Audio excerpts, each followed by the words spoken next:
Hello friends, நம்ம இதை பற்றி பார்க்க போனால் இலக்கிய வேறு ஒரு எபிசோடில் என்ன இன்ட்ரெஸ்டிங்கான சுவாரஸ்யமான விஷயம் நடக்க போதாங்க பார்க்க போகிறோம். வாங்க வீடியோக்குள்ளே போயிடலாம்.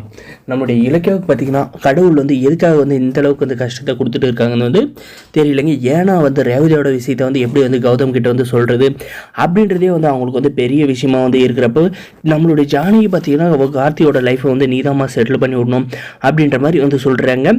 ஒரு பக்கம் இந்த ஆஞ்சலி மேலும் தலைவலியை கொண்டு வர மாதிரி நம்மளுடைய மாசிலாமணியை கீழே தள்ளி அவருடைய மூளை அடிபட்டு அவர் பேச முடியாது, நடக்க முடியாத அளவுக்கு ஆயிடுறாருங்க. இதெல்லாம் நம்முடைய இலக்கிய எப்படி சால்வ் பண்ண போகிறாங்கன்றதாங்க வரப்போகிற எபிசோட் இன்ட்ரெஸ்டிங்காகவும் சுவாரஸ்யமாக கொண்டு போகிறாங்க. மறக்காத நம்ம சேனல் சப்ஸ்கிரைப் பண்ணுங்கள். நம்மளுடைய இலக்கியா பார்த்தீங்கன்னா முதல்ல கௌதம் கிட்ட போயிட்டு உங்கள் அம்மா சாகு கிடக்குறாங்க, இவங்க தான் உங்களுடைய அம்மா அப்படின்ற மாதிரி சொல்லுவாங்களாம். இல்லை ஒரு பக்கம் இந்த அஞ்சலி நம்முடைய மாசிலாமணியை தள்ளி இந்த நிலைமைக்கு கொண்டு வந்திருக்காளே அப்படின்றத கண்டுபிடிச்சி அவர் ஜெயிலுக்கு அனுப்புறதா.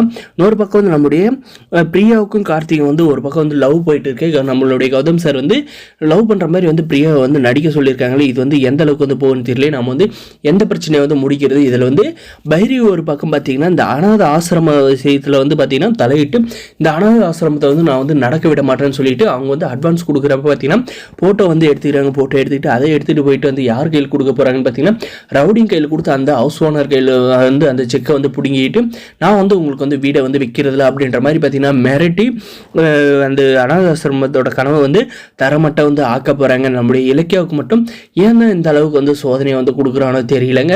இந்த டைரக்டர் பார்த்தீங்கன்னா இப்போ பார்த்தீங்கன்னா அந்த அனாதாசிரமத்தில் போயிட்டப்போ நம்மளுடைய பைரி பிரச்சனை பண்ணுற மாதிரி சீனை எடுத்துகிட்டு போகிறது அப்படியே நினைப்பாட்டாங்க. இன்னொன்று நம்மளுடைய மாசிலாமணிக்கு பார்த்தீங்கன்னா தலையில் அடிபட்டு அவர் ஹாஸ்பிட்டலில் இருக்கிற சீனும் அப்படியே மொட்டையாக விட போகிறான்.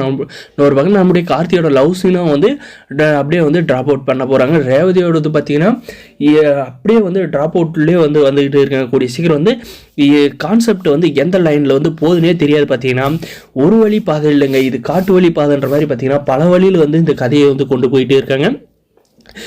ஏதாவது ஒரு ஸ்கிரிப்டை எடுத்து கரெக்டான வழியில் இந்த கதையெல்லாம் எடுத்துகிட்டு போனால் நம்மளுடைய ரிவ்யூவர்ஸ்க்கும் பார்த்தீங்கன்னா சீரியலெல்லாம் பார்க்குறது கொஞ்சம் இன்ட்ரெஸ்டிங்காக சுவாரஸ்யமாக போங்க.